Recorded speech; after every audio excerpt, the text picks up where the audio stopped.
Coming up on today's show, we'll be talking about concept art for Spider-Man No Way Home, which suggests that Mysterio was meant to be in the final battle. We'll be discussing the week's biggest releases, including Sing 2. And we'll have a little bit of a preview for Moonfall.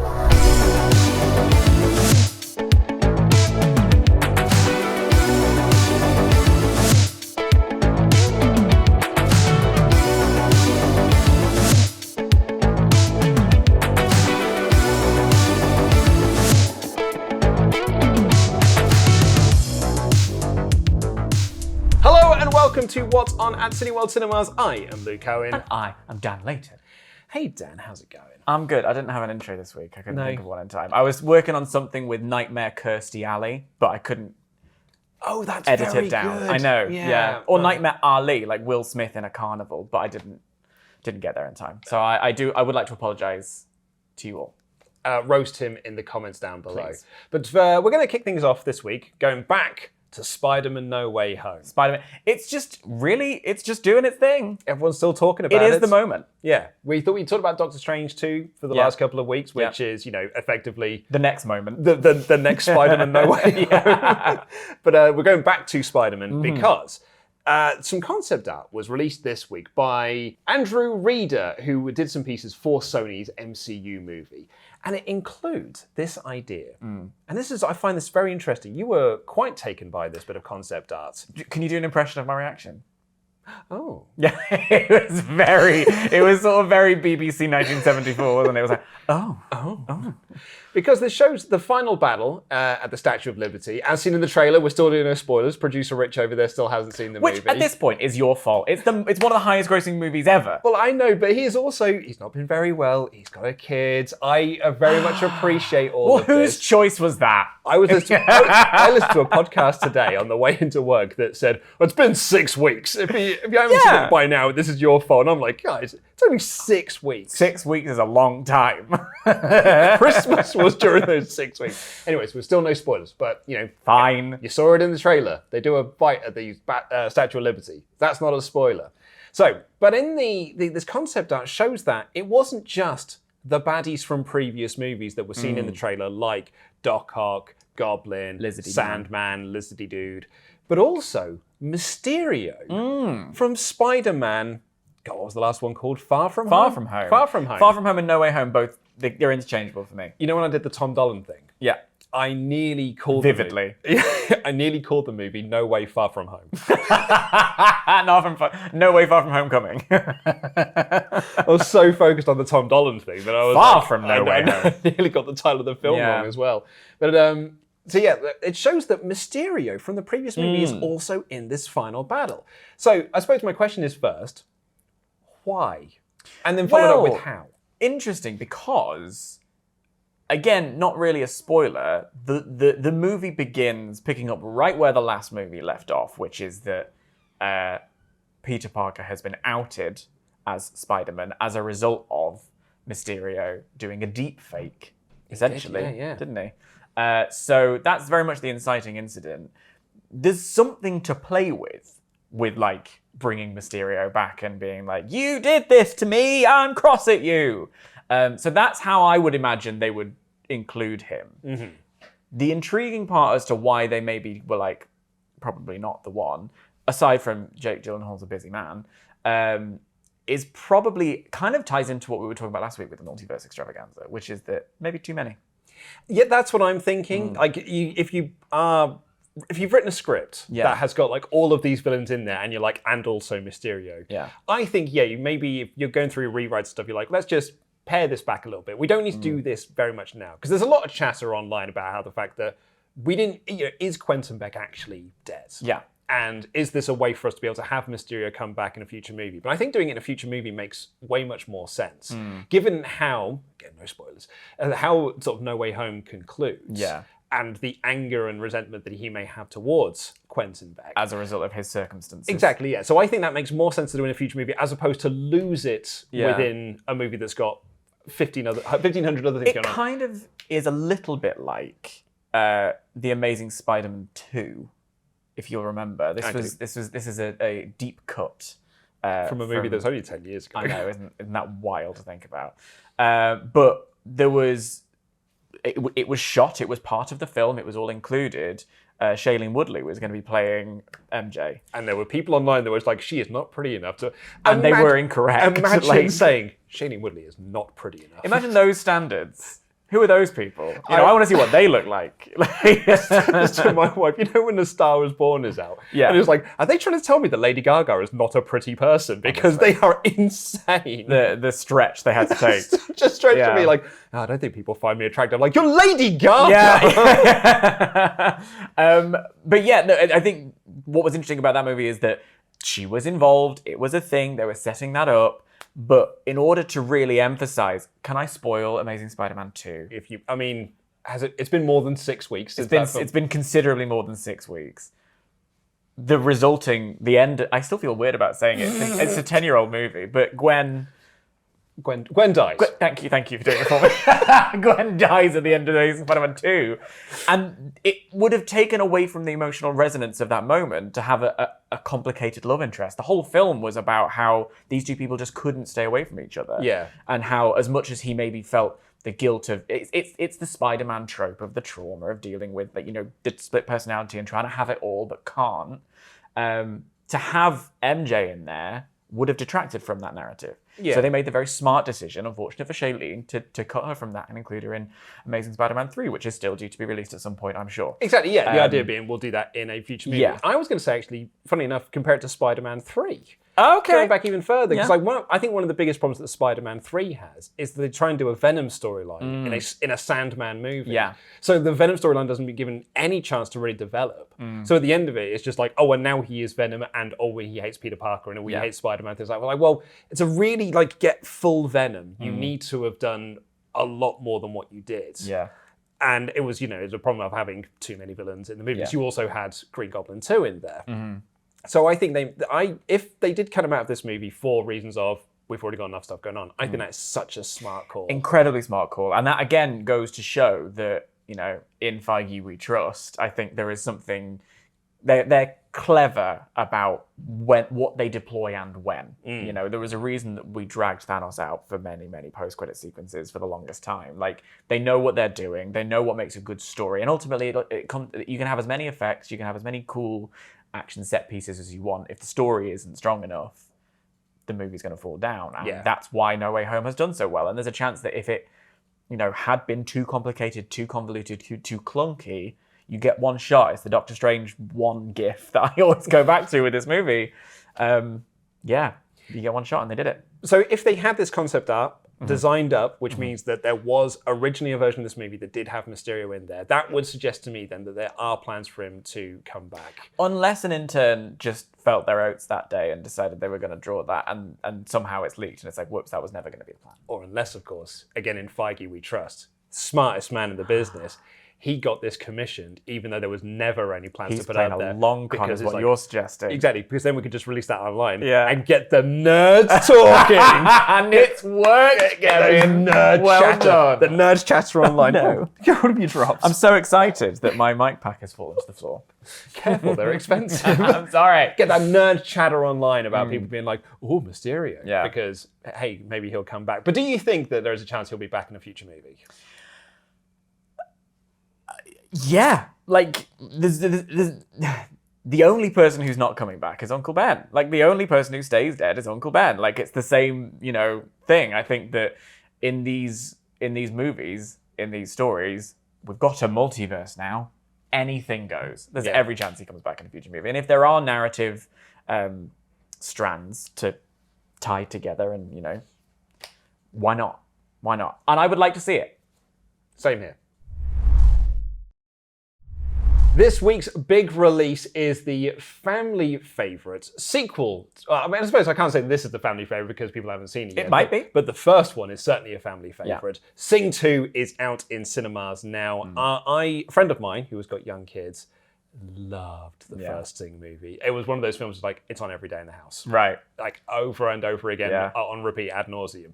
And even then he was like, it's still really good though, because how can you not enjoy a movie it's full of catchy pop songs? Well, this is it. It's the The Greatest Showman became the cult classic it was because those tunes were banging. A musical is only as good as the songs that is within it. And, we all know why Glee was so popular was we loved to see what they were going to do with all of the classic songs that we know and love. The Sing franchise, as I suppose it is now, the Sing series, it, plays on that. The Sing multiverse. Let's do it. Is Mysterio going to be in Sing too, do you think? Is it just me? So this is maybe a controversial take. Oh, wow. Get ready. Gird your loins. Greatest Showman soundtrack is all right. Like, it is okay. And the reason why, see you later, Dad, I think it is okay. My wife and I were listening to tracks of it the other day because it was on our Spotify playlist. Yeah. Is every song starts the same way, which is Hugh Jackman mumbles.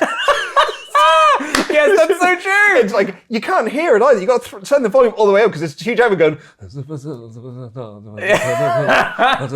really upsetting part is I know exactly what song that is. Oh my God, that was a really good Hugh Jackman you've just done there. That was quite vivid. I was transported. I think it's too loud because he finally kicks into the verse. Like, so okay, back down we go. Can I give you a little behind-the-scenes trivia? Please do. I think the statute of limitations has run out. I was approached in my capacity as a YouTuber about a potential thing that was going to happen for The Greatest Showman, which was that they were going to do like a playlist of covers of the Greatest Showman songs, and my one was going to be From Now On, which is the final song of the movie that begins with the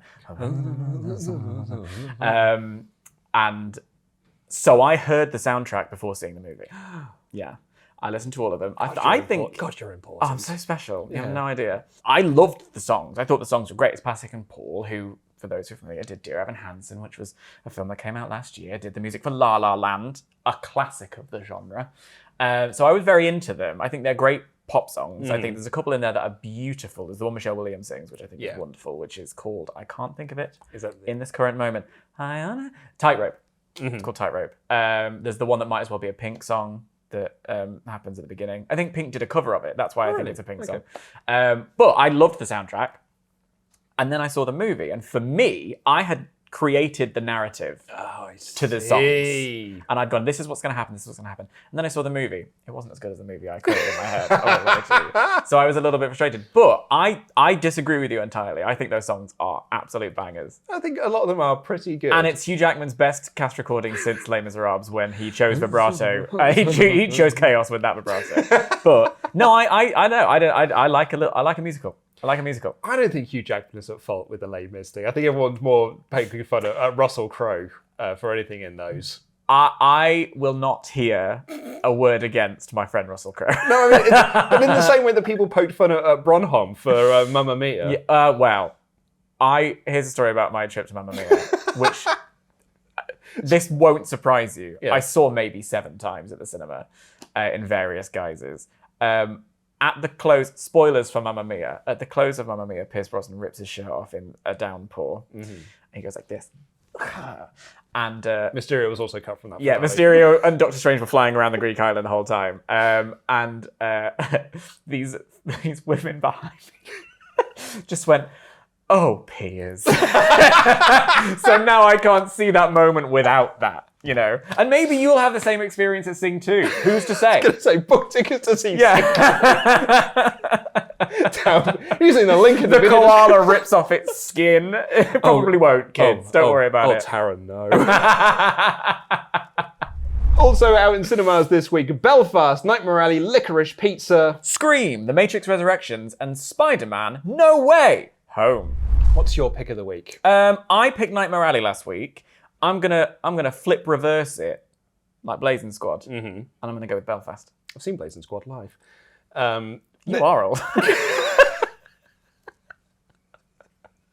They were from the town over from me, so they used to play. A lot of pub gigs. Yeah, a lot of pop-up gigs. So did you see them at the Crossroads? No, I didn't see. I saw them in. Do you know the Crossroads that it was based on? Have you been there? Yeah, have you been to the fabled Crossroads? I've been to Basingstoke a few times.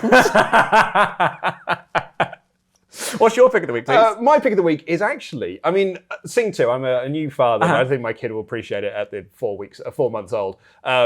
However, I think as a family man, I would absolutely want to see that. However, 5 Cream is my pick of the week now because I have seen it and it is Wonderful. Big fan. Oh, big fan. So good. Yeah. I absolutely loved it. And I agree, it is the best one since the first one. In fairness, though, I don't think that is too hard of a hurdle to leap because the second and third ones aren't great. But I think I like Scream 4? I love Scream 4. Scriform. Scriform. I thought Scriform was awesome. So yeah, I'm glad that Five Cream lived up to your expectations. Five Cream is excellent. So that is my pick of the week. There you go. You can book yourself some tickets to see Jackass Forever, Moonfall, and Death on the Nile. Death on the Nile. So let's talk about Death on the Nile now, because we get to talk about Moonfall in just a little bit as well. You're quite excited for this movie? Yeah. I wasn't the biggest fan of the last one, Murder on the Orient Express.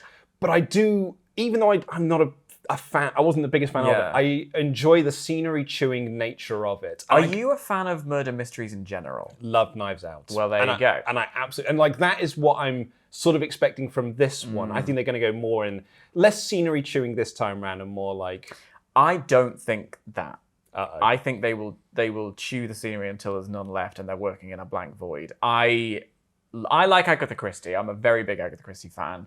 I read very many of them. Murder on the Orient Express is one of my favorite books of all time. I think it's a classic. I think it's wonderful. So I was so excited when they were going to do this movie. I love an ensemble cast. It's all very camp. That's the great thing about it, right? Yeah, and then and that cast in particular was great. You know, so I was a big fan. I enjoyed it very much. I think that Knives Out, as an example of something that came out at a similar time and is in the same genre, was the superior movie. But I had a really good time with it, and there's something I love about that, like, rich committing to the period, like everything is very stylized and beautiful, and you've paid a lot of attention to detail in the costuming and the production design. I'm into it. It's all high camp. I'm there. The moustache is off the chain. I would like it to get bigger with each movie. Oh yeah, doing more acting than And Kenneth I listened to Death on the Nile audiobook last year while I was on my recommended daily walks, just to refresh my memory of the story. And it's a really fun one, so it's going to be a lot. Who's it read by? David Suchet. Is it really? Oh, that's a lot of fun. Yeah. Same with the Murder on the Orient Express. He does a few of them, which is a lot of accents on the go. However, I want to talk about Moonfall, because we've got an unlimited screening of Moonfall coming up on February 2nd. We've also got Jockey on January 31st and Marry Me on February 10th. But I want to talk about Moonfall. But first, J-Lo. Oh, thank you. Okay, that's all I needed. I didn't need a moment for that. Yeah? Yeah. Do you want to talk about it? You can do Just don't be fooled by the rocks that she's got. She is always Jenny from the Block. Always. Yeah. Now you can talk about Moonfall. Well, I want to talk about Moonfall because I am unapologetically a fan of Roland Emmerich. Yeah, me too. Yeah. I think Stargate Yep. is quite underrated by a few people. Is it nonsense? Of course it's nonsense. When has that stopped us before? Has Kurt Russell got terrible hair in it? Yes, he has. When has that stopped him before? It was not advised for Kurt Russell to sport that haircut. But it was 1994. We didn't know any better. A lot of us sported haircuts in 1994 that were not the one. I had the David Beckham curtains. Oh, so did I. Well, no, mine was a bowl cut. Oh, yeah. So there was a curtain element to it, but it was less, Oh, no, I had the pure, Did you Brill cream and everything? Oh, yeah. Did you have the dyed ones? Oh, no, I would get that didn't go far. that far. My school wouldn't have allowed that sort of thing. Yeah. But, yeah. So you would, I had quite a big head of hair, put lots of gel in it, then comb it through, and so much gel gets caught into the comb. Yeah, and you can put it back in the pot. Oh. Was it one of those giant pots of like lurid WKD blue Yes, gel? delightful. Anyway, so Stargate, fan of that. Massive fan of Independence Day. Of course, a classic. I am a Godzilla nerd. The the original run, Just in general, yeah, like Godzilla. all the Toho stuff. I absolutely love Godzilla movies. And while the '98 Roland Emmerich Godzilla movie is made by someone who does not like Godzilla movies, I can appreciate it for it being a giant monster movie. Again, nonsense, but I kind of enjoy it. I even enjoy like 2012 and all this sort of stuff. And Let me tell you about this. I was taken on a school trip. I did Latin. I went to grammar school. I know. I'm like, we did Latin, and our Latin trip was to the movies. Just to say, well done, happy Christmas. You've studied or whatever. We went to see The Day After Tomorrow. Yeah. No Latin involved in that whatsoever. Absolutely not, no. Nonetheless. However, that was my introduction to the concept of climate change. Oh, really? So Al Gore, suck it. Roland Emmerich is the one who taught me to care for the planet and recycle. So now we have got Roland Emmerich is just like, well, let's do the moon. Yeah, why not? And why not? And like you look at that title and you're like, love it, Moonfall. And then you watch the trailer and you're like, I cannot wait to see this movie. Yeah. Because it is just Oh, I'm so excited Yeah. to see like a proper big Roland Emmerich. I want it to be nonsense. I want stuffy critics to hate it. I want, and they will, and you know. I think will. I want to listen to Five Live, and James King goes on there and is like, "Well, this was very, very silly." Yeah. And they're like, "Yes, it was, Yes, James it King." Because here's the thing, though. For me, part of the whole joy of going to the pictures is when things are big and smashy and a bit stupid. Like, I want joy, I want good. But if you go and see a film and you leave and you go, that was trash, that's part of the fun. Oh, absolutely. I mean, okay. Good trash is a good genre. That's something we should cling to. It is indeed, and that is Roland Emmerich's oeuvre. Yeah, he has very much been the watermark. he has been like the benchmark rather than the watermark. I mean, come on, Halle Berry, Patrick Wilson. Let's let's hear this as a synopsis, Please. here. And I would like you to do it in your best sort of Roland Emmerich trailer voice. In Moonfall, a mysterious force knocks the moon from its orbit around Earth and sends it hurtling. I need a minute already. and sends it hurtling on a collision course with life as we know it. With mere weeks before impact and the world on the brink of annihilation, NASA executive and former astronaut Jo Fowler is convinced she has the key to save us all. But only one astronaut from her past, Brian Harper, and a conspiracy theorist, Casey Houseman, believe her.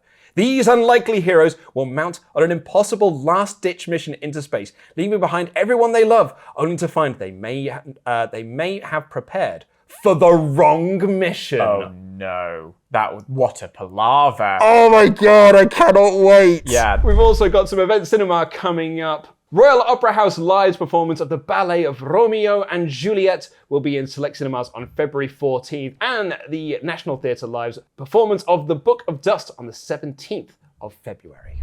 But that's all we've got time for on this edition of What's On at Cineworld Cinemas. You can talk about any of the films that we talked about today, although we did talk about a lot of films that are not out in cinemas this week. But you can look at the ones we did talk about in the links in the video description down below. That was a reach. You have done really well with that intro. You did the most with that intro, and I respect you for it. I mean, you're very welcome. Even. Yeah, it's terrible. We're very tired, clearly. Yeah, well. We've also got an audio podcast version of this with even more extra waffle nonsense with these two, where we read out your comments from the previous week's video. So get your comments in on this week's video, and we'll talk about them next week. But until then, I have been Luke Owen. And I've been Dan Layton. And that is What's On.